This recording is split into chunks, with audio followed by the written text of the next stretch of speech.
People told me recently not to surround myself with yes men, so I've been doing the opposite. I've surrounded myself with no women. Deliberately. Yeah, no women, just a bunch of really supportive fellas. They told me you'd like that joke. Fuck, they're good to me. The bloody boys. I have a good prank relationship with my male friends, and you probably wouldn't understand this. This is an example. If I go out for dinner with my male friends and I pay for the dinner, and if they transfer me money for the dinner afterwards, in the little transfer description on NetBank, my friends are so crazy, they would put something normal like thank you or dinner in there. They'll put something crazy like sex. Or dildo. Or most of the time, get this, they don't transfer any money at all. Yeah, we like to prank each other, me and my male friends. I think that's what's going on. I should also flag at the top of the show, I've done all these jokes before and they all work. So you can relax. I've done most of the jokes in a live setting like this, but all of them in an online setting. So this is the joke I just did. It's bad when people surround themselves with yes men. I've done the opposite, surrounded myself with no women. That's me in the chat room of NBA 2K25. Got laughs in there, I thought I'd put it in the show. I also like playing chess online, and if you play chess on chess.com, you'll know you can chat to your opponent during the game, right? And most people use that functionality to talk shit with their opponent, talk trash about the game. I try out jokes in there. This is true. My dyslexic friend wants to homeschool his kids. This is true. My friend Jared had a baby earlier in the year. Very excited for him. But this guy, Jared, he's already talking about homeschooling the kids when the kids turn 5. I'm anti-homeschooling at the best of times. But this guy in particular would be a terrible homeschooler. He's very impatient. He's very dyslexic. I've been trying to use humour around him to discourage him from homeschooling his kids. I'm like, homeschool your kids. More like hemo scaholo your disc. So I asked my opponent on chess.com, is that funny, do you think? And he said, funny, but also a bit sad. Pretty good advice, to be honest. I had to renew my passport recently, and I found out a bit of a life hack. You don't have to pay for passport photos anymore. There's a way to get free ones. If you want free passport photos, all you need to do is just go down to Coles, get your head in the exact right spot, take a photo of that. That's your copyright. You own that. You're welcome. You'll notice I'm putting my purchases through as potatoes. Yeah, that's me raging against the duopoly. I was actually buying much more expensive items for that night. I was buying 2 greeting cards and a packet of condoms.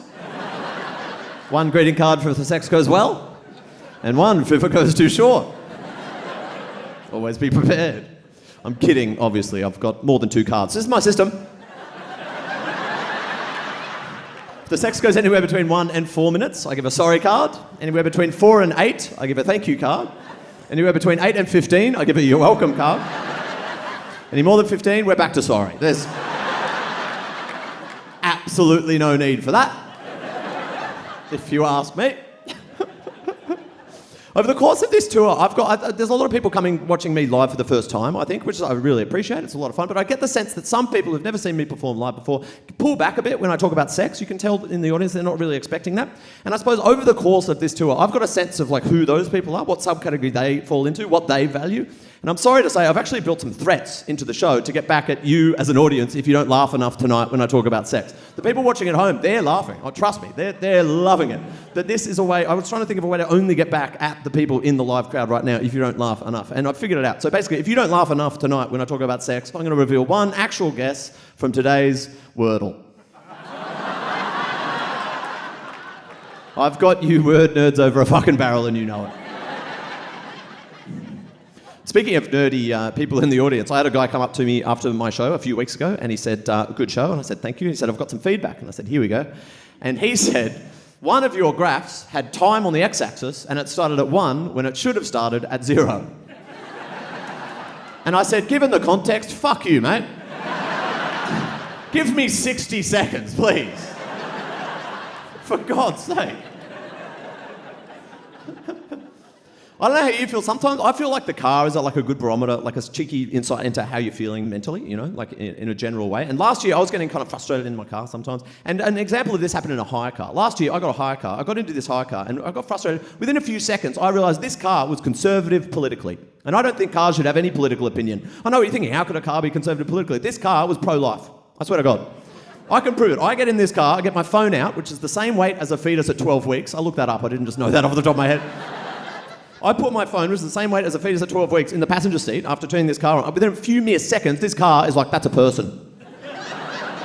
That's a person who needs to wear a seatbelt. I'm like, That's actually quite a controversial claim you've just made, Carl. One that I disagree with, by the way. But then I was driving along, I started getting resentful. I'm like, I resent the accusation here. I'm being accused of a very specific set of circumstances here. I'm being accused of having a partner who's pregnant, I guess. We've gone to the hospital. We've given birth to the most premature baby to ever live. I looked that up as well. There's never been a baby that small. But instead of making sure this vulnerable baby is okay by putting in an incubator and making sure it's safe, I've taken the baby. This is what the hire car thinks is happening. I've taken the baby. I've turned to the hospital staff. I've said, I demand to go for a drive.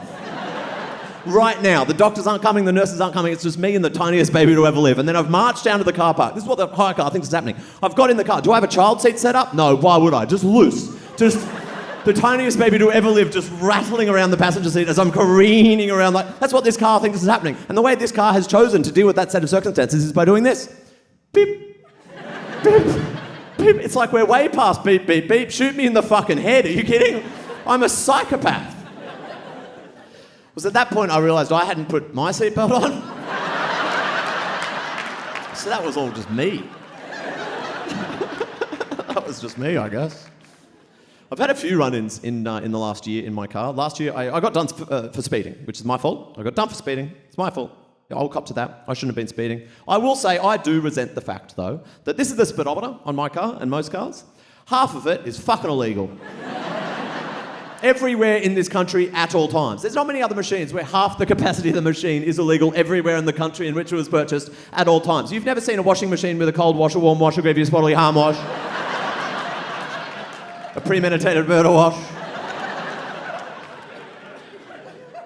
I got put into a random breath test scenario as well last year and had a bit of a run-in with the cop. The cop was a bit young, a bit smug for my liking, just to set the scene. But I get pulled into this random breath test and the guy comes over, he's like, have you had anything to drink tonight? And I was honest, I said, yes. He said, how much have you had to drink? And I said, I had one schooner of beer about an hour ago. And this guy goes, interesting.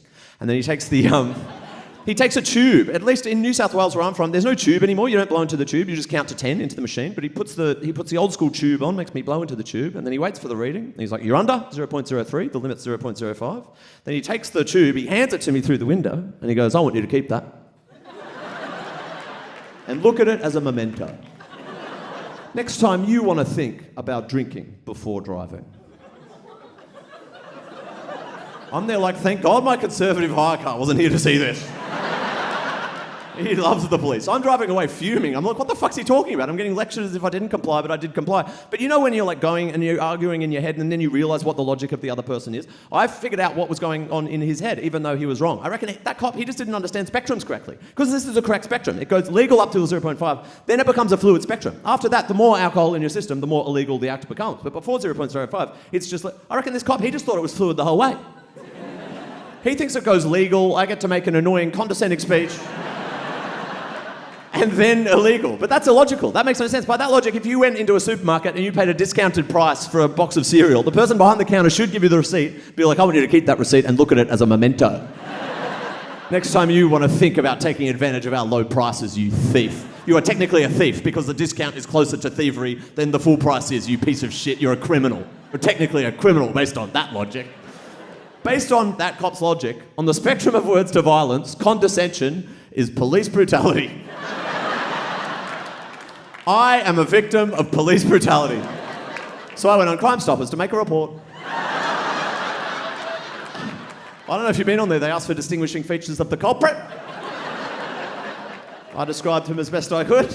They ask you what happened, they ask you when and where. I didn't know what to say for why.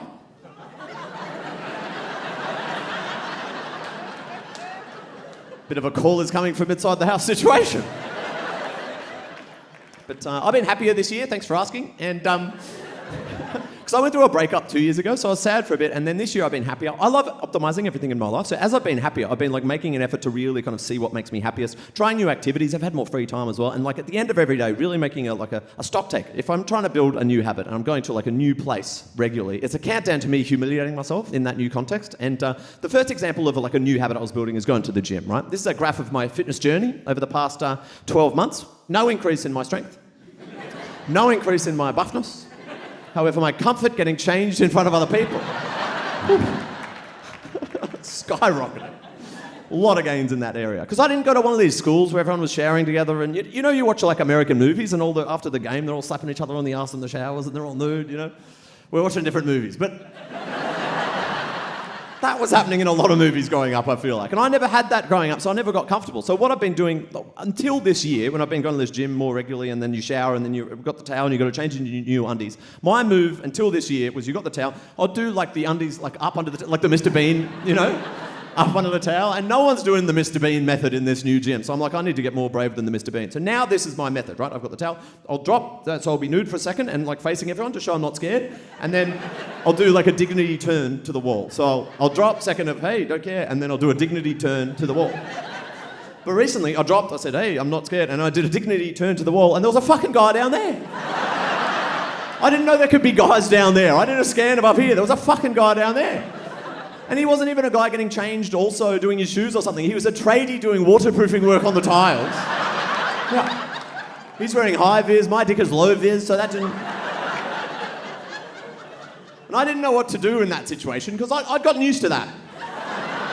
I knew about that. I didn't know about that. No one told me about that. But then I'm like, at least it wasn't that. That's the worst angle, I reckon. But then that's the best.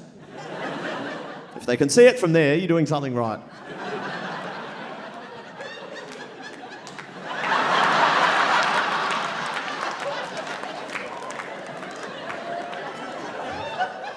I think that should be the new Australian flag. I'm going to send it in. The worst they can say is no. I've been looking for love. That's part of my optimization of my happiness journey. And I don't know if there's any single people here who have found this, but this is a classic experience of being single that I've had as well. 1 month, there'll be like zero interest from anyone in the world, right? And then the next month, there'll be zero interest. The next month, there'll be zero interest. But then the next month, out of nowhere, for some reason, there'll be like 8 times as much interest. So also zero.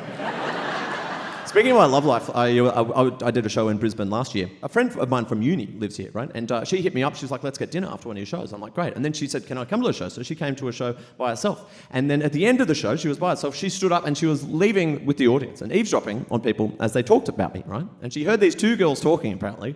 And apparently one of them said, it's weird he's single, he's cute, he must have a personality disorder. And of course, she tells me that at the dinner immediately. And my reaction was, hang on, they said I was cute? She's like, oh no, you do have a personality disorder. But I don't think I've got a personality disorder. I feel like I have been too persnickety for dating in my past. I will cop to that. But I'm getting better, I swear to God. As an example of how bad I used to be, I haven't done this in ages, but in my 20s, I have found myself about half an hour in on a date with a woman in an argument about whether star signs are real, which is not a good look. I understand that that's not a good look, particularly as a Virgo. Like, there's just no way to win, you know? The better your arguments get, the more they're like classic Virgo behaviour. You're like, fuck. No way to win this. I am still a bit too persnickety for dating apps. A lot of things frustrate me about them. In part, the prompts and how common some of the prompts that you see ask, because the prompts are an opportunity for you to show your personality, right? And I don't know about here, but 1 in 4 women in Sydney have this response. We all get along if you have the perfect flirt to roast ratio.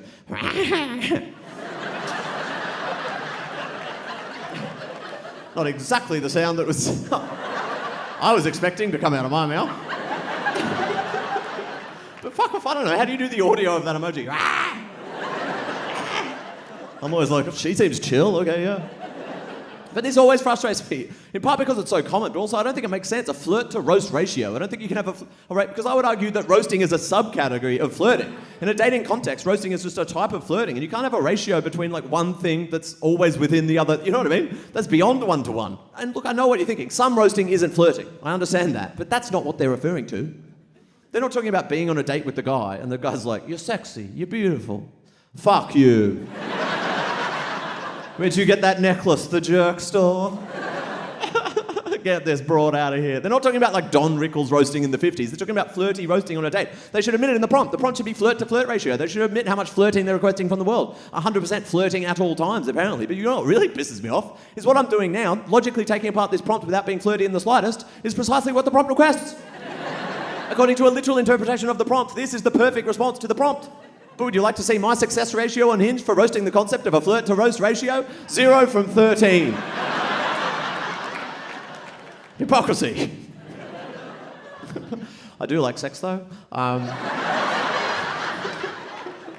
I'm a bit of an overthinker, if you can't tell, and I get in my own way with sex, even with like sexual fantasies, for example, by overthinking. And this is an example, right? So this happened like 3 years ago when I was in a relationship. I was at my girlfriend's house one night and we went to sleep, and I had a very vivid, probably the most vivid sex dream I've ever had in my life. And it's embarrassing. It was about Margot Robbie, right? Fuck off, whatever. I don't know. And then it was set in like a Hollywood bar, and she was being very forward. Margot was being very flirty. And she leans in, and I swear to God, she said this. She's like, Tom, I want to have sex with you right now. There's a room in there, I know we can do it. Let's go. And I said, sorry, I've got a girlfriend.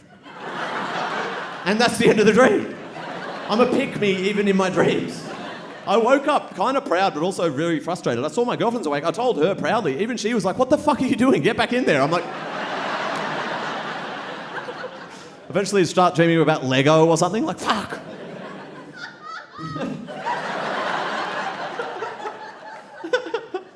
One could interpret that as an enormous Lego fan. However, I choose to believe that's Margot Robbie.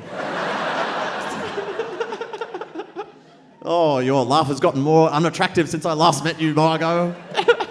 That's not an insult because she's the most gorgeous woman on the planet. Anyway.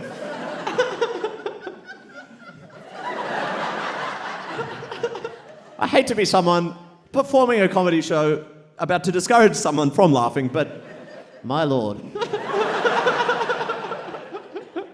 No, thank you for your giggles. I get in my own way with even non-sexual fantasies, and an example is I was in the city earlier in the year, and I was walking along, minding my own business by myself, and I saw this guy that I used to work with years ago, like half a decade ago. His name's Anthony, and he was like 500 metres away. I really like this guy. We were mates when we worked together. Not enough for me to go say hello, but I like him. And so I saw him, and I thought to myself, oh, that's Anthony. I like that guy. And then I had this fantasy to myself immediately. I thought, if I was ever in a pub and I saw that guy in a fight, I'd jump in. But I couldn't let myself have it. Within 1 second, I'm like, no, you wouldn't. You've never been in a fight in your life. You're not going to step in now for Anthony, as if. So then I'm like, okay, what would I do? So I was walking along for 30 seconds thinking, what would I do for Anthony? And this is what I settled on. I'm like, I would vote for him if he was ever a candidate in a council election. That made me feel good. I'm like, yeah, you're welcome, Anthony. I'd trust him to decide whether to cut down a jacaranda. I get in my own way even watching like sex scenes in movies. I don't know how you feel, but some of these sex scenes, they make sense, right? If you're watching a romance movie, it makes sense. That's part of them getting to know each other. But sometimes it does make sense. Sometimes it's jarring. Sometimes you're watching like a detective thriller and some little girl's been abducted in a small town and a young cop is appointed to lead the investigation. He's underqualified, but he's the only one there that can do it. And a captain from out of state comes in. Can you handle this? He's like, yes, sir, I can handle it. Are you sure you can handle it? Yes, I'm sure, sir, that I can handle it. And then the next scene is that same young cop in a wine bar cheesing and smooching some woman he clearly doesn't know very well. I'm at home like, you have so much on at work. Get off Bumble, cunt, and find the girl. This is the professional opportunity of a lifetime. Not to mention your moral obligations. And then I can't transfer out the other way either because some of these sex scenes are quite long and they're gorgeous. They're shot really brilliantly and the music's so romantic and the actors are obviously the sexiest people on the planet and they're kissing and caressing and smooching and undressing and then they cut immediately back to the police station where everyone's like, where do you think the killer hid the murder weapon? I'm at home like, I don't know. I'm so horny. Like, I can't solve puzzles while I'm this worked up. You've made me this way. I've never been halfway through sex like, get a Sudoku in here immediately. Okay, I have, but I can never solve the Sudoku if it's cryptic. I don't even like interviews with Hollywood celebrities about the sex scenes. I don't know if you've seen these. They always say the same thing now. They always lie. They're always like, ugh, it was my least favourite part of the whole shoot. It was so awkward and sterile. It was like we were brother and sister. I absolutely hated shooting the sex scene. I'm always at home like, yeah, right. You just know you're not allowed to be like, I loved it. I forgot I was an actor. It was like I was personally having sex. It was awesome. I can prove Hollywood actors like sex. And this is not something that needs proving. But I was thinking about it recently because you know method acting? You know how like the top Hollywood celebrities, in part to market the films and in part to like show off to other actors to prove they're one of the greats, they method act. They like stay in character for the whole shoot, even during lunch and stuff. And Timothy Chalamet, most recently, he did this last year for the Bob Dylan biopic that came out, right? I really love that movie. And he did method acting for that. He stayed in the 1960s Bob Dylan voice for the whole shoot, even at lunch. Got rid of his iPhone for the whole 3-month period of shooting. Got rid of technology from his house for the whole 3-month period of shooting. You never hear about the method acting genius approach applying to their sex lives, though. The guy's going out with Kylie Jenner. I highly doubt he's at home like, oh yeah. Fuck me, Kylie, yeah. You feel so good. Sorry. The Bob Dylan stuff is good stuff.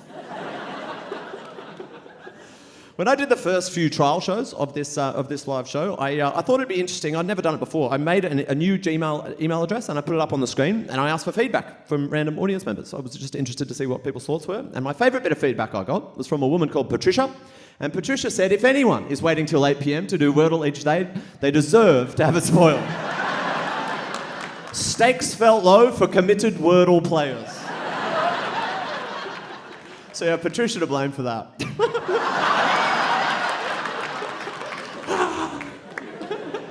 I'm sorry. I'll tell you about my first sexual experience. I sensed you wanted to know. This story happened when I was like 9 years old. It's not a sad story, I promise. It's a happy story. And a relatable one, I've been told. This happened, I don't know if you remember being this age. You're like pre-puberty. So you've heard of sex. You're quite adult in a lot of ways. You're not quite familiar with the details. You don't have any of the hormones yet, but you're curious. I was that age and I was at a sleepover with one friend of mine, Alex. We were at his house. We were in 2 separate beds. Went to bed, turned out the light and we were chatting. I don't know if you remember that period of sleepovers. That was my favourite bit. When you're lying there in the dark and you're chatting, that's when I became most forthcoming about my inner life, you know? That's when I revealed who I had a crush on or whatever. Because you can't see anyone listening. It's like you're not even telling anyone. It's like toddler logic, but for goss. You're just saying it all. So I was lying there doing that, and then I said this. I don't remember why, but I remember saying it. I said, let's have sex. And Alex said, sure. So we turned the light back on, we stripped down completely nude. We didn't have erections or anything, we were 9. So then Alex just lay face down on the ground and I lay on his back like that.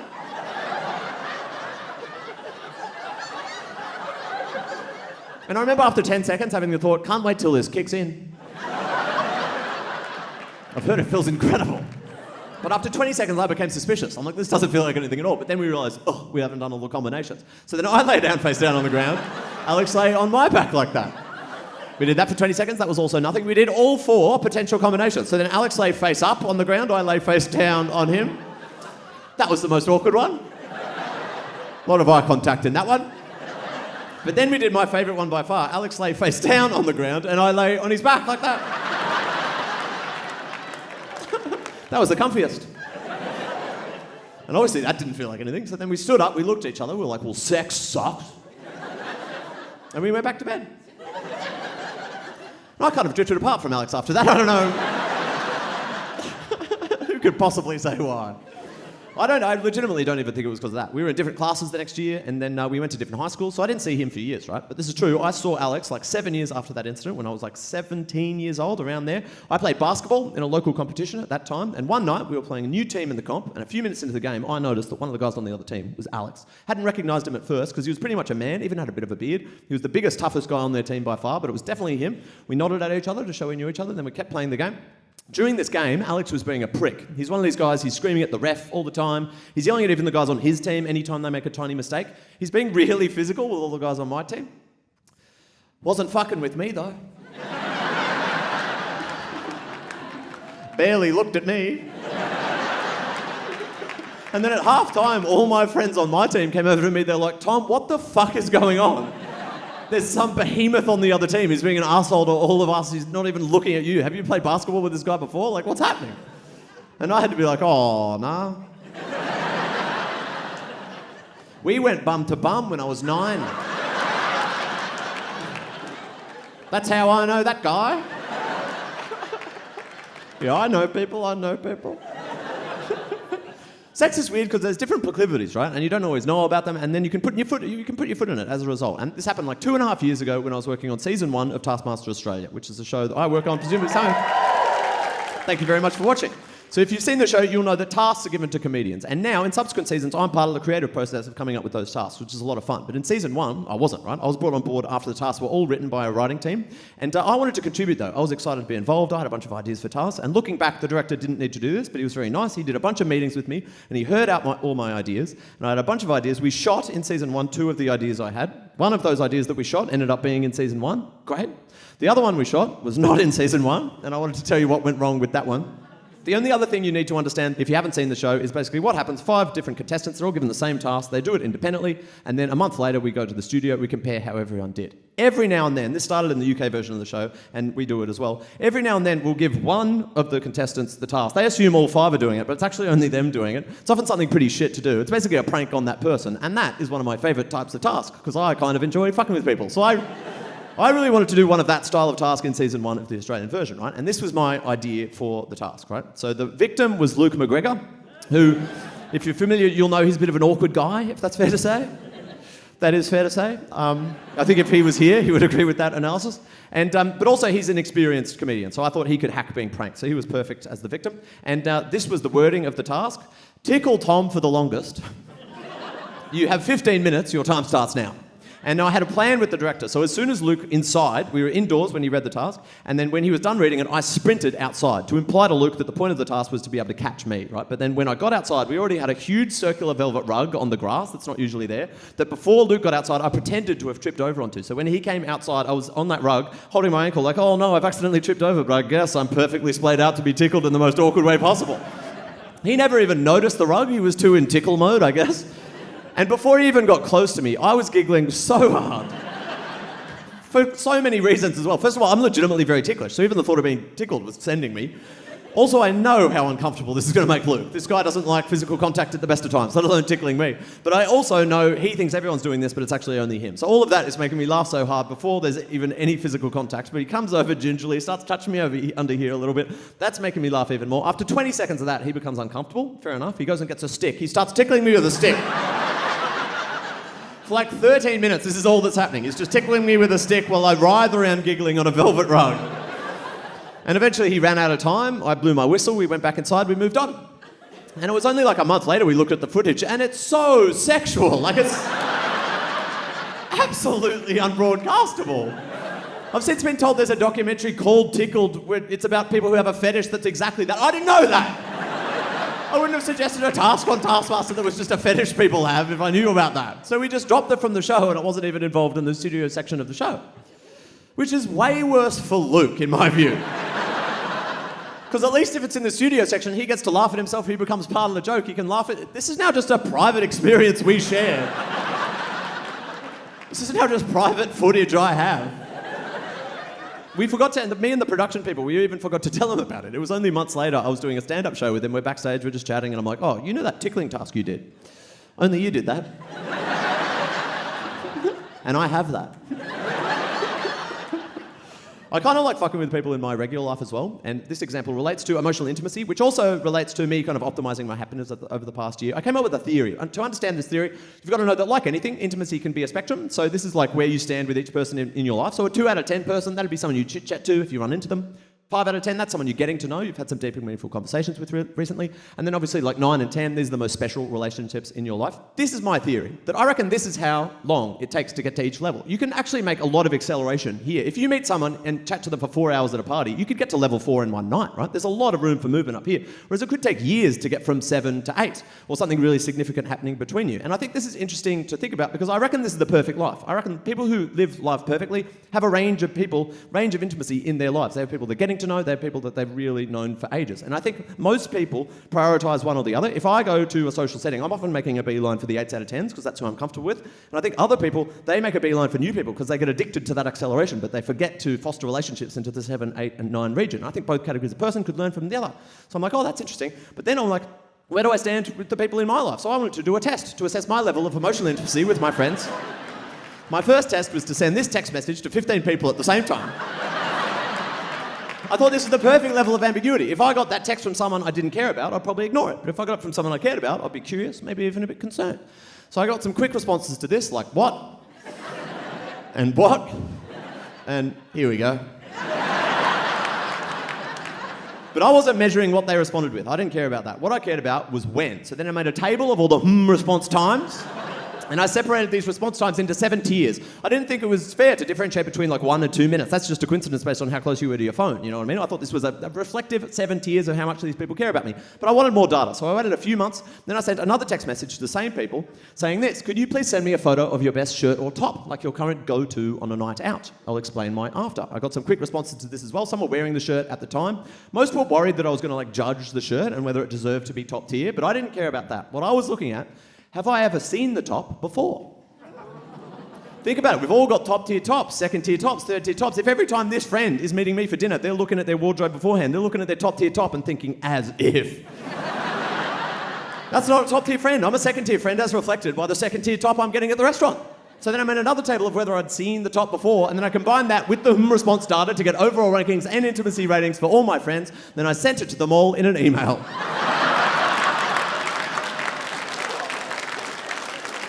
And the idea was to create a range of intimacy in all of our lives. It had a different effect on my relationships.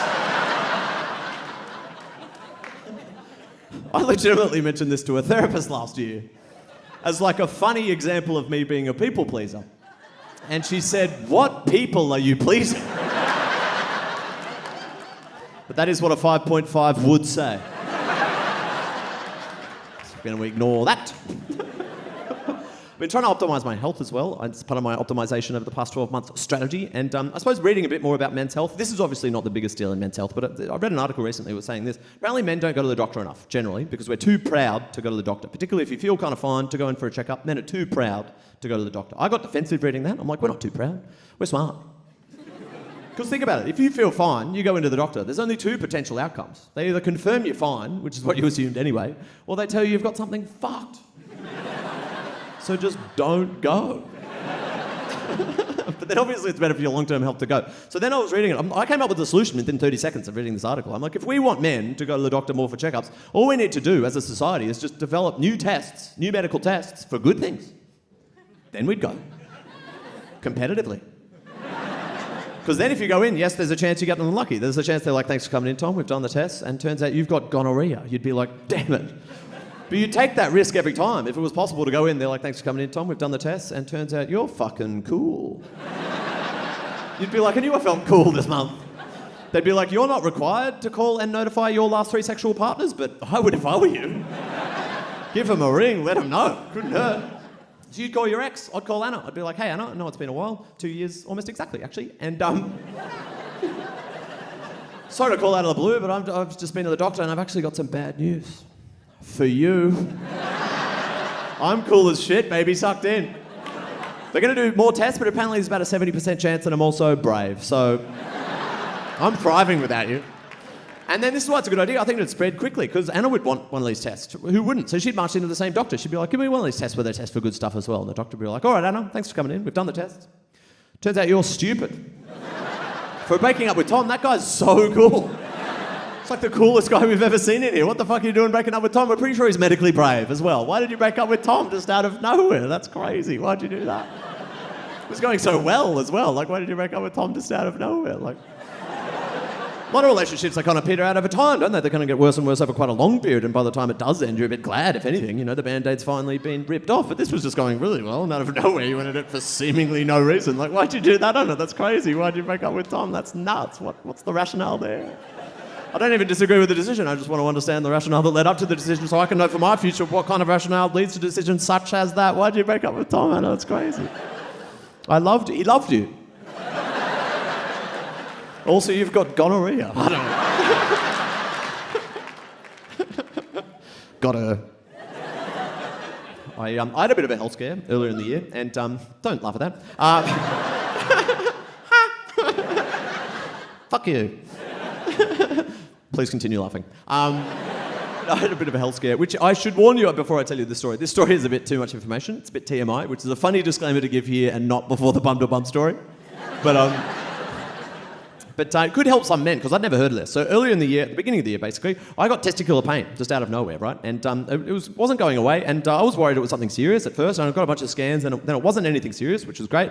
But then it was just not going away, and the doctor didn't know what it was, right? The GP had no clue. I got more scans, and that didn't show anything.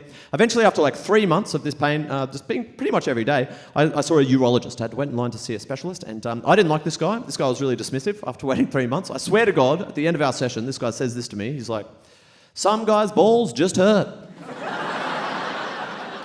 I'm like, yeah, and some doctors are helpful if we're just saying general stuff that can be true in the world. So I didn't like this guy, so I went back to the GP, and then I think I got another scan, and then that was nothing. And then eventually I got sent to a physiotherapist who apparently specialised in the pelvic region, right? Which I didn't know was a thing, but this woman ran the clinic. She was like 50 years old, so I was like, okay, she seems experienced, let's go see her. And she was the first person to be like nodding as I described the symptoms, which was encouraging. And then her first questions after I described the symptoms weren't about the physical stuff or the pain. She asked me about mental health stuff. She asked about my life. I told her about the breakup. She asked what I did for a living. I said I do this. She's like, oh, that could be relevant. That's adrenaline inducing. And I'm like, oh, what do you mean? So basically she figured out what I had. So what I had was, so some people hold stress in their chest. Some people hold stress in their jaw. I hold my stress in my balls. Stress balls. My life is a terrible pun, unfortunately. You're clapping that. My problem is the solution to the problem, which is the solution to the problem. I need stress balls, but I have them, and then it's very confusing. This is a real thing. Apparently, it's not called stress balls, obviously. It's called, everyone has a pelvic floor. I didn't know this. You have muscles in your pelvic floor, and mine were very weak and very tense, and that's what was causing the pain. 1 in 12 men experience this, apparently, but it's most common amongst women who've just given birth. Confirming something I've always suspected, that childbirth and stand-up comedy are of equal difficulty. Okay, I used to have a graph of that, but then I got worried that someone would take a photo with me in it without context. Like, imagine you're scrolling Instagram and then you just see a photo like... Then I put it back in the show, and now that's going to fucking happen to me. Anyway, I was encouraged. She seemed to know what this was, right? So then I'm like, oh, so what's the solution? Like, what would you recommend? And this physiotherapist said, well, what I'd recommend right now, if you're comfortable, is an internal massage. And I said, what? Internal like indoors, like we are now? And she said, no, internal like in you. And I was like, oh no, I'm going to have to update my theory.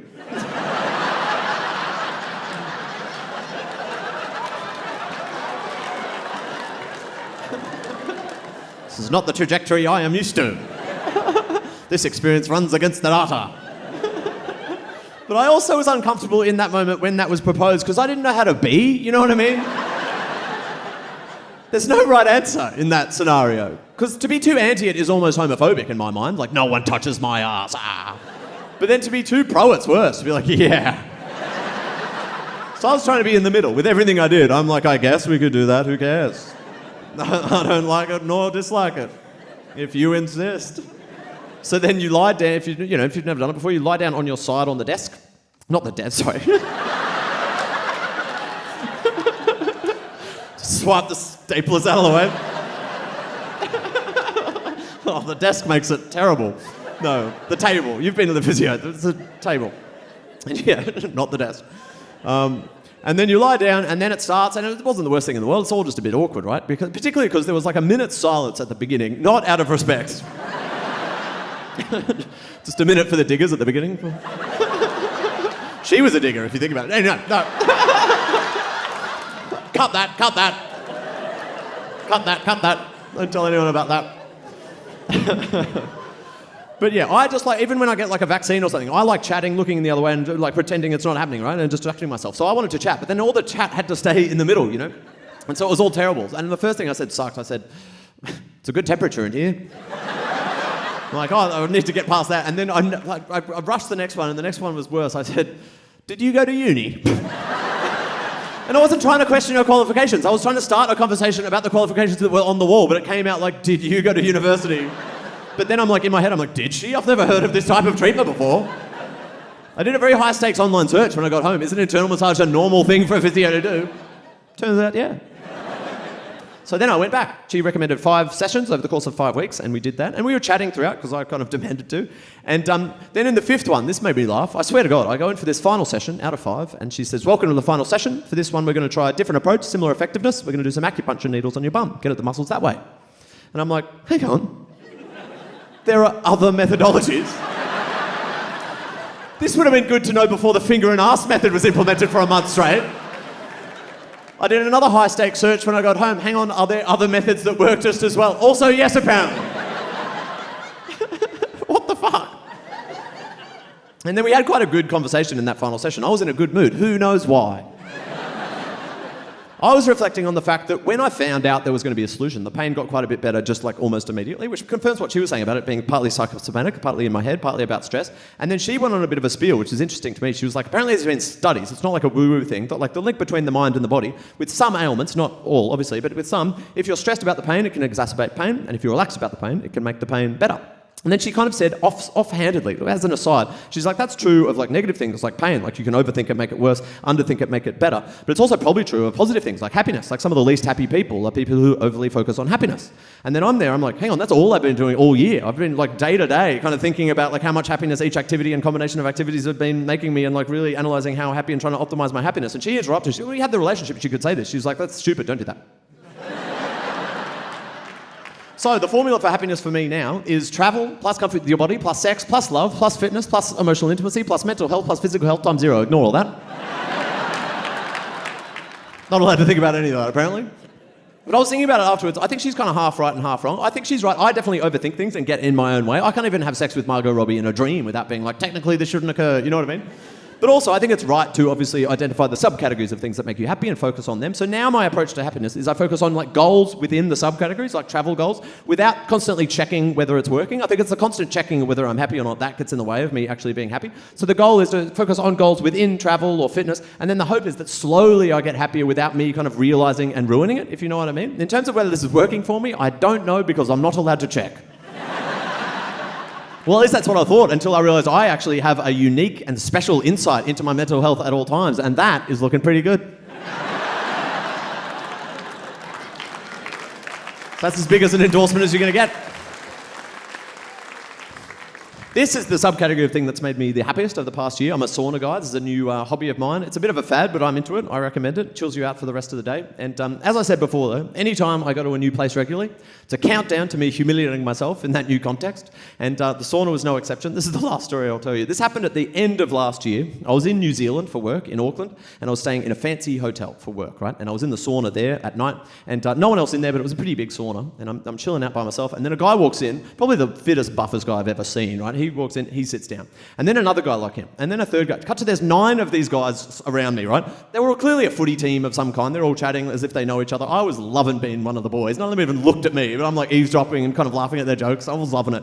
Because in my mind, when you picture football players or rugby players or whoever they were chatting in a locker room or whatever, I picture them all screaming sexist stuff into each other's faces or something, right? But they were being really emotionally supportive of each other. They were being really lovely. They were squirting each other with water. I was loving it. Anyway.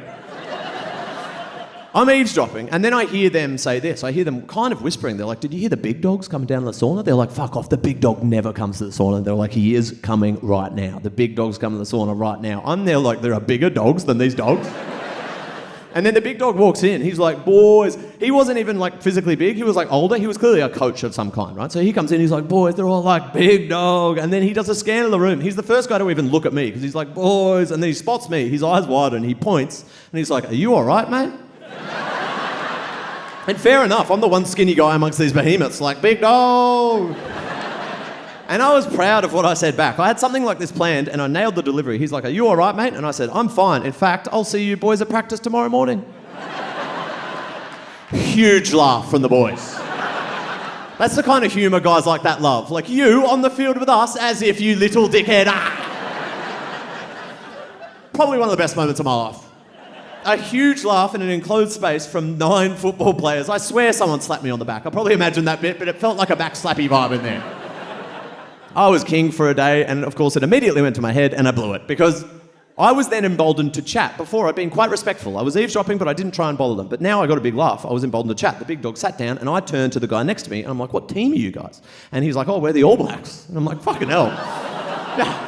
I'm in a sauna with 9 All Blacks, and if you're not familiar, most of the people in the crowd will be, but that's the national rugby union team of New Zealand, and rugby union is the national pastime, by far and away the most popular sport in New Zealand. These are gods in New Zealand, and I respect them as well. I grew up watching Australia play the All Blacks. I don't know these particular guys, but I respect the institution, so I'm like, fucking hell, who are you playing on the weekend? I heard you had a game, and he said, England. And he's like, where are you from? And I'm like, Australia.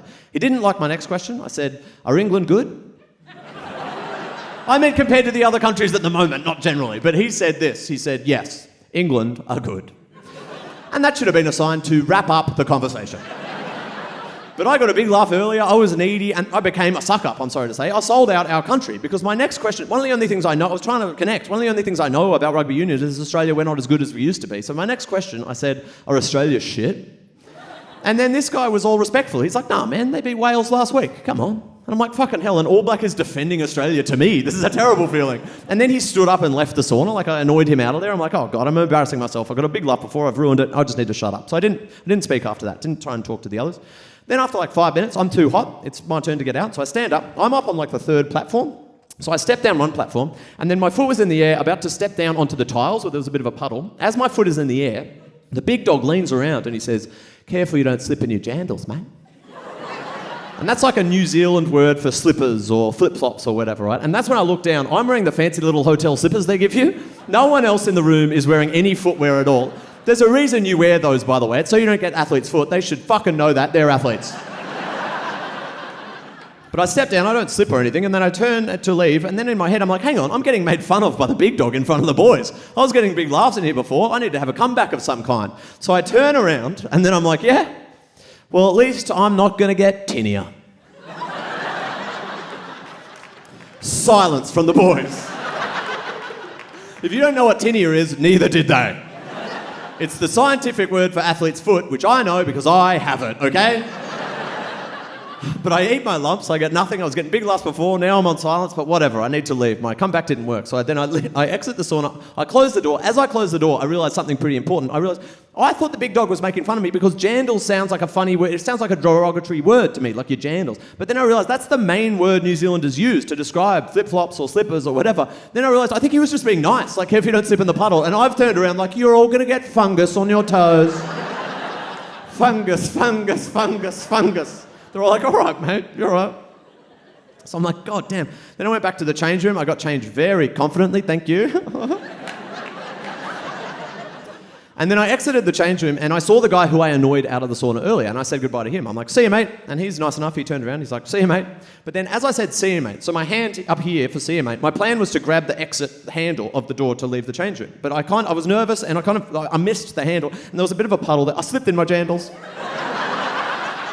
I kind of missed that and then went into like one of these in front of this guy. You can see him like, fucking hell. And I wish it ended there. Because a few months after that, I don't know if you do this, but sometimes I'll find myself replaying embarrassing moments from my past in my head, right? And a few months after, almost exactly 2 months after that happened, I was in my apartment, in my shower, by myself, and for whatever reason, I was replaying that moment in my head. And for whatever reason, I did a little impression of the slip to myself. I slipped worse in the shower than the original time. And then I swear to God, an equidistant period after that, 2 months after that, I was telling this story for one of the first times ever in a small Melbourne theatre I'd never performed at before, which had a slippery stage, and I did the impression, and I slipped worse then than in the shower. I am currently, as you look at me now, stuck in a series of escalating slips that if they continue at this rate, I'm going to die in like 2 weeks' time. And if I do, I want everyone to know that this is the man that's responsible. The big dog is effectively murdering me as we speak. The big dog and all his cronies. Hang on a second. They look like jandals to me. And if you change the brightness settings, ooh, what's that? Inflamed skin, reddish in colour. Looks like tinnier to me. So go Australia. And fuck New Zealand. That's the end of the show, guys. Thanks so much for coming. See you later.